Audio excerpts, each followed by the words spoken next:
Welcome back, everyone. Before we dive in, be sure to drop your thoughts, feelings, and lessons in the comments below. Like the video and subscribe so you never miss stories like this. Let's get into it.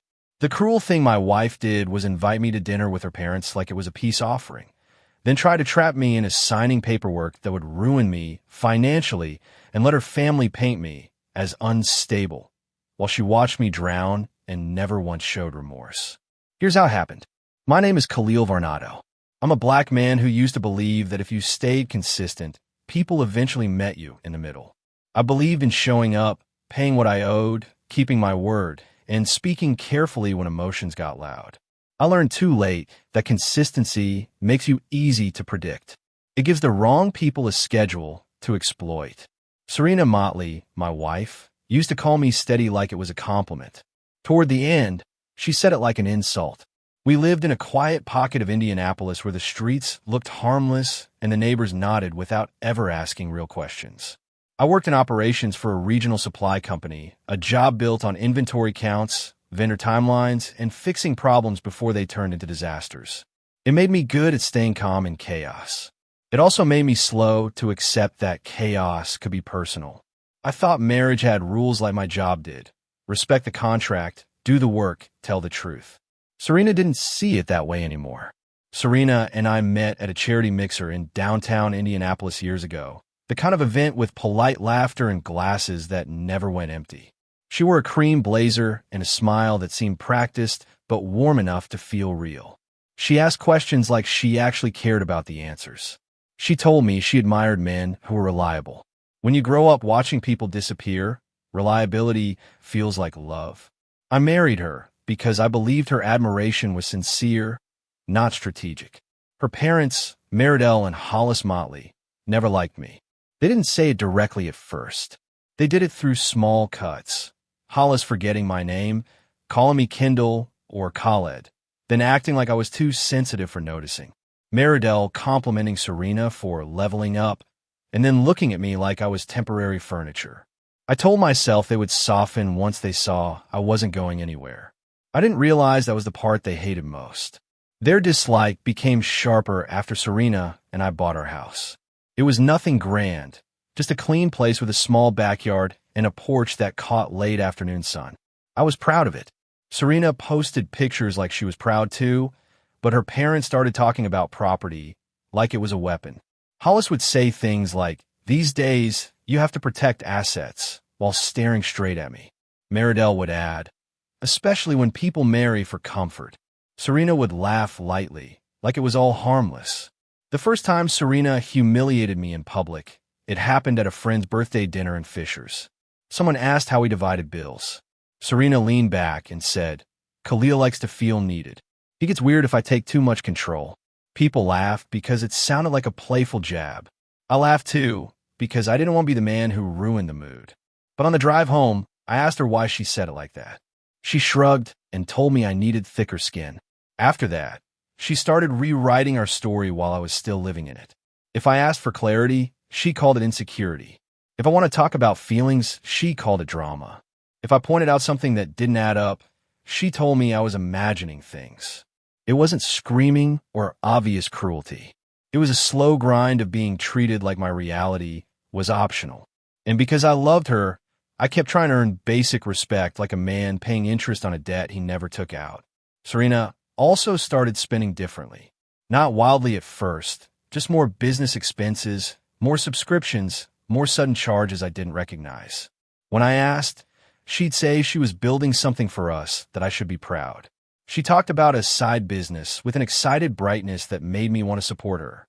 She asked me to help with setup, payment links, email accounts, simple bookkeeping. It sounded harmless. I did what husbands do when they still believe partnership is real. I helped. I didn't know her brother Tavian was involved.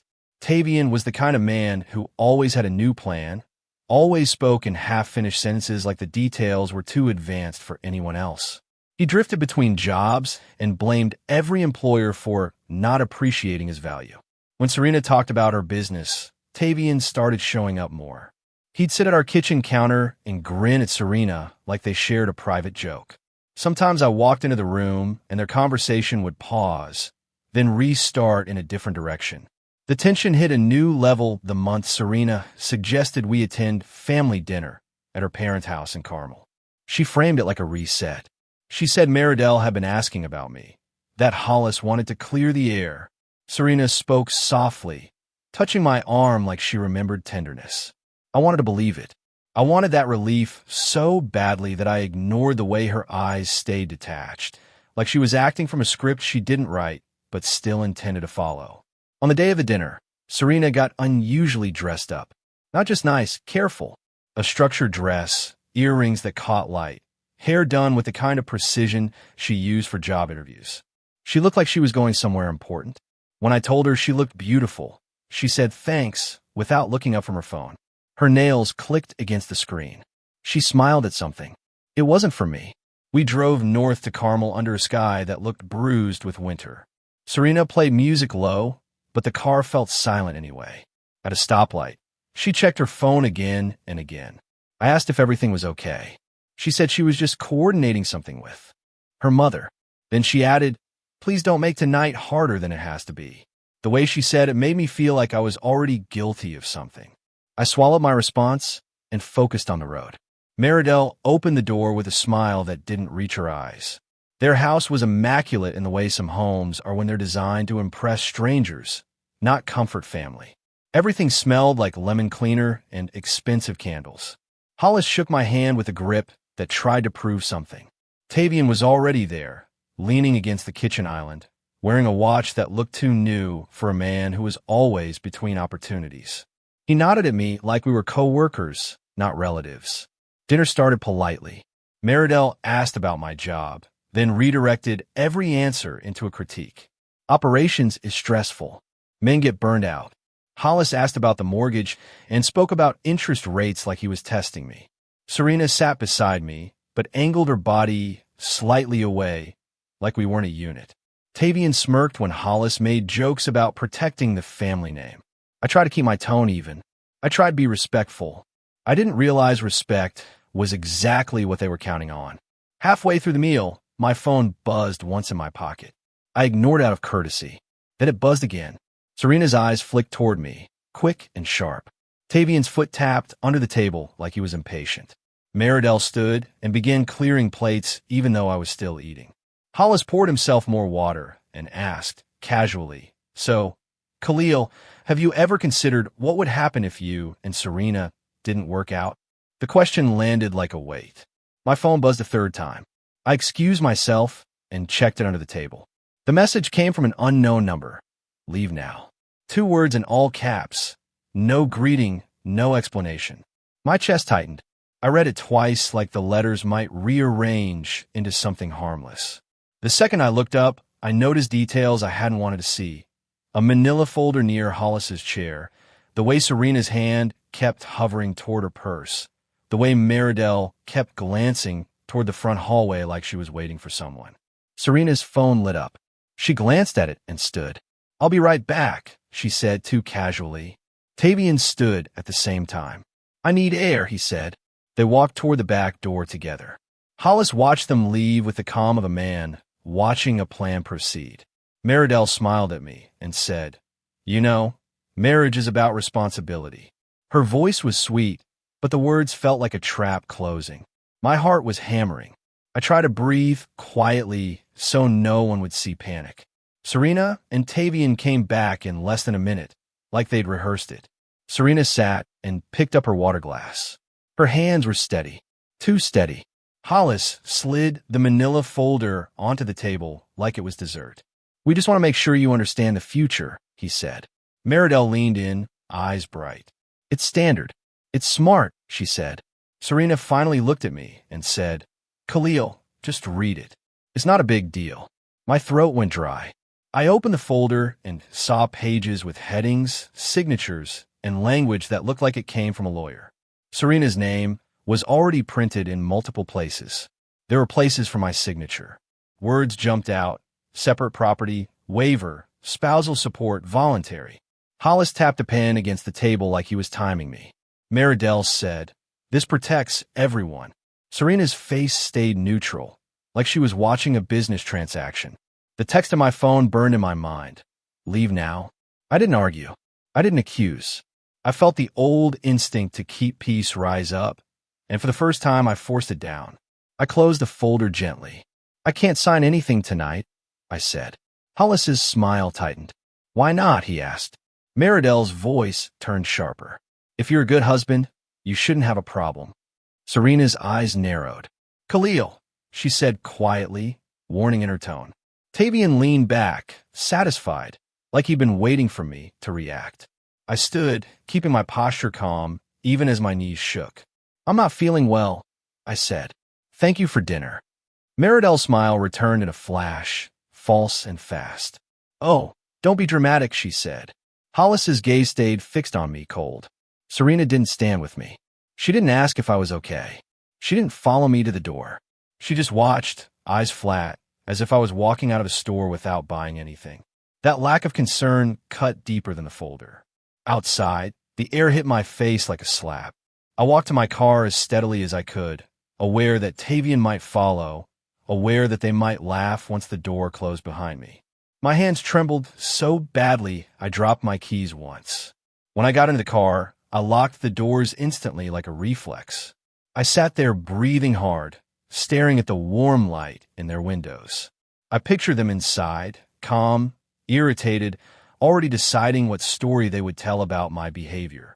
I called the number that texted me. It went a voicemail. I texted back.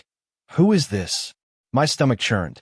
I drove down the street and parked at a gas station with bright lights and security cameras. My head was spinning with questions. Why would a stranger warn me? Who knew what was coming? Why did Serena look so prepared, so detached? I tried to call Serena. It rang and rang. She didn't pick up. Then my call went to voicemail. A few minutes later, I received a text from her. Stop acting like a victim. That message hit me harder than anything her parents said. It wasn't anger. It was contempt. It confirmed what I'd been afraid to admit. Serena was not confused. She was not pressured. She was not trapped by her parents. She was part of the trap. My eyes stung, but I refused to cry in my car like a man begging the world to be kind. I stared at the steering wheel and told myself one thing. I was done being predictable. Done being the steady man everyone assumed would cooperate. I checked our shared bank app. The password didn't work. I tried again. Nothing. I clicked forgot password. The recovery email wasn't mine. My throat tightened so hard it hurt. I opened my credit monitoring app and noticed a new inquiry I didn't recognize. My body went cold. Serena hadn't just planned a dinner trap. She had been laying groundwork for months. The humiliation I felt turned into something sharper. Focus. I drove to a quiet hotel in downtown Indianapolis and paid for 2 nights with a card in my name only. In the hotel room, under the bright bathroom light, I looked at my own face like I was meeting myself again.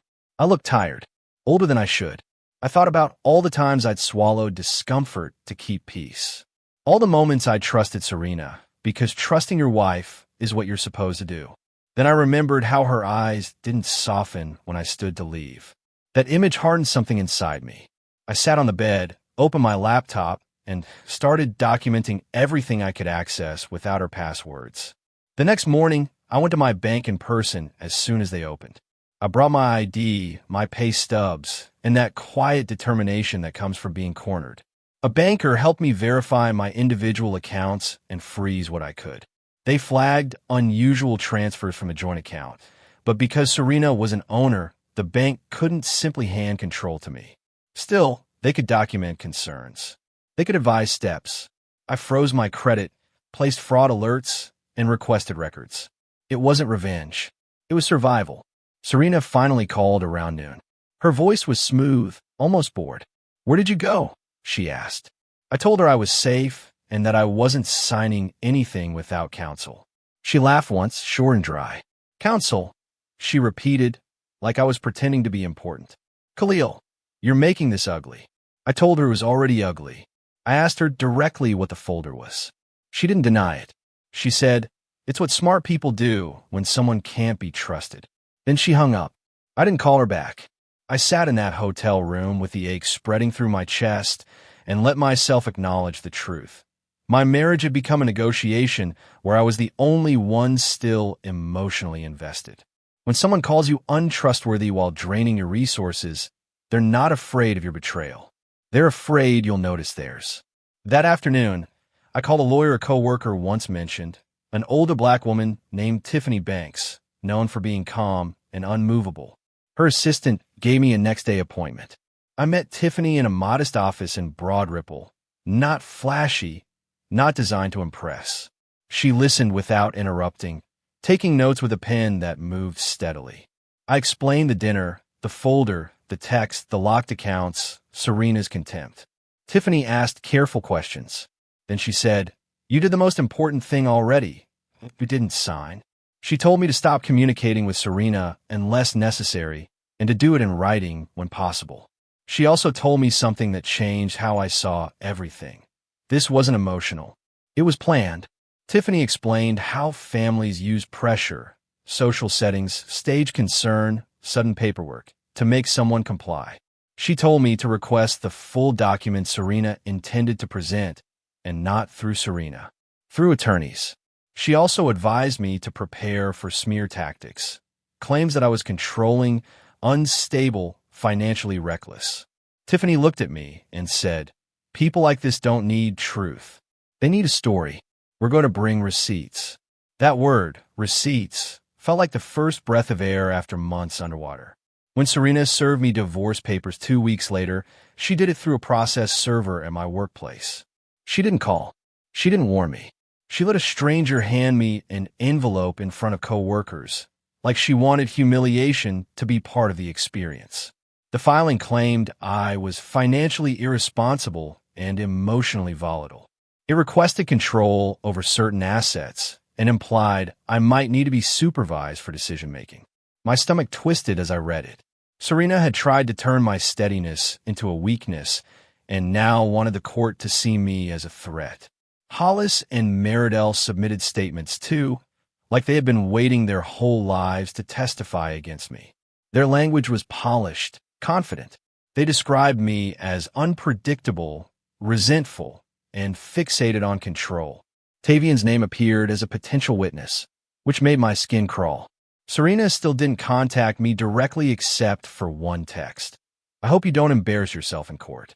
There was no sadness, no reflection, just the cold belief that she had already won because she had support and I had silence.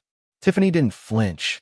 She requested financial discovery immediately, bank statements, transaction records, business documentation, communications related to any accounts.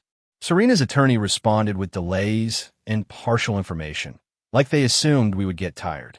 Tiffany didn't get tired. She treated their resistance like confirmation. Meanwhile, I searched for my own records. I remembered helping Serena set up her side business, emails, payment links, bookkeeping. I hadn't kept everything, but I had traces, old confirmations, admin access logs, a spreadsheet draft Serena once asked me to review. I forwarded it all to Tiffany. As discovery unfolded, I began to see patterns that made my hands shake with anger. Payments from our joint account labeled as vendor expenses went to accounts with names that didn't match any real company. Charges repeated in oddly similar amounts, as if designed to look routine. A consulting fee appeared monthly, but the destination account changed. Tiffany brought in a forensic accountant, a quiet man named Orson Leaks, who spoke carefully and never guessed. He didn't need a guess. He just followed the numbers like they were footprints in wet cement. Orson found something that made the room go silent. Multiple transfers from Serena's business funneling into an account tied to Tavian's email. Not only that, some of the business income Serena reported didn't match actual deposits. It looked inflated, padded, manufactured through looping transactions that made revenue appear higher than it was. It wasn't just sloppy. It looked intentional. Serena wasn't building a future for us. She was building a paper wall that could be presented in court to justify her demands. And she was draining me while she built it. The hardest part wasn't even the money. It was remembering all the nights I'd encouraged her, told her I believed in her, listened to her describe dreams. It was realizing my love was used as cover. Serena had let me help set up the system that would later be used to harm me. When I read her messages from that period, "Thank you, babe. You're the best. We're a team. I felt sick. Those words weren't affection. They were camouflage. They were the soft blanket she used to hide the knife. Serena, meanwhile, played her role without cracks. In mediation, she sat with perfect posture and a bored expression, like my pain was an inconvenience. When her attorney spoke about fairness, Serena nodded at the right times. When I spoke, she looked away. She never once apologized. She never once acknowledged what she did at that dinner. Her parents came to one meeting and sat behind her like silent judges. Hollis stared at me with satisfaction, and Meridel kept a faint smile, like watching someone lose was a form of entertainment. Tiffany advised me to stay calm, to let the facts do the damage. It was harder than it sounds. Some nights I lay in the hotel room. I'd eventually turn into a month-long rental because I couldn't stand the emptiness of the house. I missed the version of Serena I thought I knew. I missed the idea of my marriage. The grief didn't come in clean waves. It came in sudden jolts, seeing her favorite cereal at the store, hearing a song she used to play, noticing my phone was silent because the person who once texted me constantly now treated me like a target. The unknown number texted me again once, weeks after the dinner. You did the right leaving. Don't let them rush you. I stared at it for a long time. I still didn't know who it was, but the timing felt too precise to ignore. I asked, "Why are you helping me?" The response came an hour later, "Because you were kind once." And she's not kind. That was it. No explanation. I sat on the edge of my bed and felt tears come without permission, not from weakness, but from the strange relief of being seen by someone who expected nothing in return. The legal process dragged, but the financial evidence grew stronger. Orson traced one account to a family-owned LLC tied to Hollis. It wasn't blatant at first, just a signature here, an address there, the kind of small connection people assume will never be examined. But once it was found, it pulled other threads loose. Hollis had co-signed documents related to Serena's business structure. Meridel's email appeared on a few communications, forwarding forms and advising Serena to keep it clean. They weren't innocent bystanders. They were architects who thought paperwork made them untouchable. Then real-world consequences arrived, the kind you can't argue away with attitude. The bank flagged irregular transfers and filed reports, not because they cared about my marriage, but because the numbers triggered their systems. Serena got a call from the fraud department requesting clarification. She responded with irritation, as if the bank had disrespected her. She tried to shift blame to me, claiming I was confused. But confusion doesn't create repeated loops of money. Confusion doesn't explain vendor names that don't exist. The bank didn't care about her confidence. The bank cared about patterns. Tavian's arrogance cracked first. He didn't come to court, but he couldn't hide from his own chaos. His landlord terminated his lease after income verification failed and late payment stacked. He started calling Serena, demanding help. Serena refused, not out of principle, but out of rage that her plan was under pressure. Hollis tried to shield Tavian through the LLC, but that only exposed them further. When investigators requested records related to the LLC, Hollis looked like a man realizing his signature wasn't just ink. It was a liability. Serena didn't show remorse, even as things tightened around her. She didn't reach out to ask how I was holding up. She didn't offer a compromise. Instead, she doubled down. She told mutual acquaintances that I was punishing her by refusing to sign. She implied I was controlling because I wanted transparency. She said I couldn't handle a strong woman. It would have been funny if it hadn't been my life. The more she lied, the more I understood that she needed to believe her own story to justify what she did. In court, Serena presented herself as composed and wronged. Tiffany presented documents. When Tiffany introduced evidence of inflated business revenue and suspicious transfers, Serena's expression barely changed. She didn't look ashamed. She looked annoyed, like someone had interrupted her schedule. Her attorney tried to argue that the finances were complex. Orson testified with calm precision, explaining the loops, the inconsistencies, the destination accounts. The judge didn't react dramatically. He didn't need to. He just listened, took notes, and asked clear questions that made Serena's narrative wobble. The judge also asked about the dinner folder. Tiffany submitted the paperwork they tried to pressure me to sign, which Serena's side had tried to pretend never existed. Hollis stiffened in the courtroom. Meridell kept her chin lifted like she was still at her dining table. Serena stared straight ahead. Tiffany asked Serena if she had attempted to get me to sign the documents without counsel. Serena answered like it was normal. I thought it would simplify things. Tiffany asked if Serena believed simplification required ambushing me. Serena said he overreacted. No remorse. No softness. Just the belief that my consent was optional. When the court ordered a deeper look into the finances, Serena's world changed quietly but sharply. Accounts were frozen, pending review. Certain transfers were flagged. Serena's attorney's tone shifted from confident to cautious. Hollis's lawyer advised him to stop communicating with Serena in writing. Tavian disappeared from view, like a man who knew his charm couldn't protect him from paperwork. The Motleys still didn't apologize. They didn't suddenly admit wrongdoing. They acted like the world was unfair for noticing. But consequences don't require confession. Consequences arrive because evidence exists. The settlement negotiations came after the pressure became real. Serena requested spousal support initially, claiming my income made her dependent. After the financial findings, that request collapsed. The judge didn't punish her emotionally. He simply denied what didn't align with facts. The property division shifted to protect me from further manipulation. I didn't win everything. Realistic outcomes don't look like movie endings. But I secured what mattered: a fair equity split, protection from false claims, and documented findings that made future attempts at character assassination less effective. Serena's plan to frame me as unstable failed because I stayed steady in the right way, through documentation, not silence. The most satisfying part wasn't seeing Serena lose money. It was watching her lose control. For someone like Serena, control is oxygen.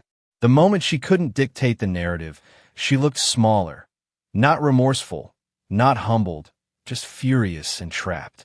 I watched her in the hallway after one hearing, speaking sharply to her attorney, gesturing like blame was a tool. Hollis stood nearby with a clenched jaw. Meridell stared ahead, refusing to look at me. Tavian wasn't there. Serena's family system was collapsing under its own greed, and nobody could fix it with a smile. After everything was signed, Serena sent me one final message. You think you're so smart. That was it. No apology, no goodbye. I didn't respond. I sat in my car outside the courthouse and let the quiet settle over me. I expected to feel triumphant. Instead, I felt tired. I felt like a man who had carried a heavy box for too long and finally set it down, only to realize his arms were shaking from strain. Winning doesn't erase what it cost. It just stops the bleeding from continuing. I moved to Pittsburgh a month later. I chose it because it was far enough to feel like a new chapter, but close enough to keep my job transfer manageable. I rented a modest apartment with clean lines and good light. I bought furniture slowly, deliberately, refusing to recreate a life built on someone else's approval. I didn't post anything about it. I didn't announce healing. I just lived quietly, like a man learning how to breathe, without checking if someone else approved of his lungs. I rebuilt my finances the way I rebuild anything: systems, steps, consistency. Automatic savings, separate accounts, alerts for every transaction, a binder of documents that lived in a drawer, not because I wanted to obsess, but because I refused to be blindsided again. I learned to treat my peace like a budget. Protect it, track it, don't overspend it on people who don't return value. I stopped answering calls that drained me. I stopped explaining myself to anyone committed to misunderstanding. That change was private. No one applauded, but it held. Some nights, grief still came.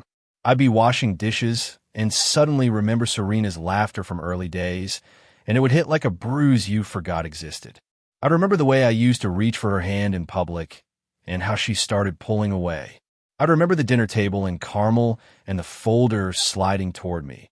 The moment I realized my marriage had turned into a courtroom before any judge saw it. Trauma doesn't disappear because you got a fair settlement. It fades when you stop reopening the wound. The unknown number texted me once more after I moved. You didn't deserve that table. I stared at it for a long time. I wanted to ask who it was. I wanted to solve the mystery to make the story neat. But I realized I didn't need the identity to understand the gift.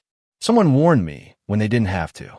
Someone saw what Serena was doing and refused to let me be trapped. Sometimes that's the closest thing to grace you get. Quiet help from a person who doesn't need credit. Months passed, and I heard updates through the soft network of people who couldn't resist gossip. Serena's credit was damaged. The bank investigation didn't become a headline, but it became a problem. Fees, restrictions, audits, a constant grind of consequences that made her life harder. Hollis's LLC faced reviews that cost time and money. Tavian bounced between couches, always blaming someone else. None of them apologized. None of them expressed remorse. They just grew more bitter, like consequences were an insult. That bitterness was its own punishment. They had to live inside themselves. My comeback didn't look like revenge. It looked like a quiet, successful life that no one could sabotage because I stopped giving them access. I started waking up early again, not from anxiety, but from routine. I cooked meals in my own kitchen without feeling watched. I walked through parks in Pittsburgh and felt my shoulders loosen. I reconnected with an old friend, not to vent endlessly, but to laugh. I took a weekend trip to Cleveland just to sit by the lake and remind myself the world was bigger than one woman's betrayal. One evening, I sat at my desk reviewing my budget, and I realized something strange. I wasn't scared anymore. For a long time, Serena had made me feel like stability depended on her mood, her approval, her family's judgment. Now, my stability depended on my choices. That was the personal transformation no one could photograph. I had learned to trust myself again.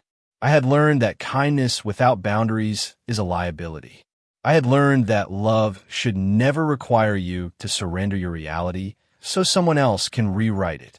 Sometimes people ask what happened between me and Serena. I keep it simple. I say we didn't work out. I don't tell them about the folder, the trap, the way she tried to turn my steadiness into evidence against me. I don't tell them how it felt to realize the person you sleep beside can plan your ruin with a calm face. I keep it private because privacy is part of my healing. My life isn't a lesson for strangers. It's a home for me, and I protect it like one.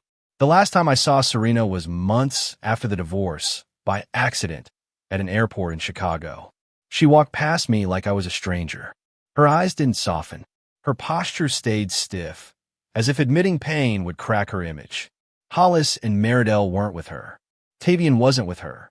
She looked alone in a way she probably blamed on everyone else. I watched her disappear into a crowd and felt nothing like longing. I felt a quiet gratitude that I left that dinner when I did. Karma didn't need to announce itself. It just did its job, and I did mine by rebuilding in silence. If this story showed you anything, it's that kindness without boundaries is a liability. If you want more real, intense stories where karma hits quietly but hard, subscribe and turn on notifications. And tell me in the comments, what would you have done the moment that folder hit the table? The end.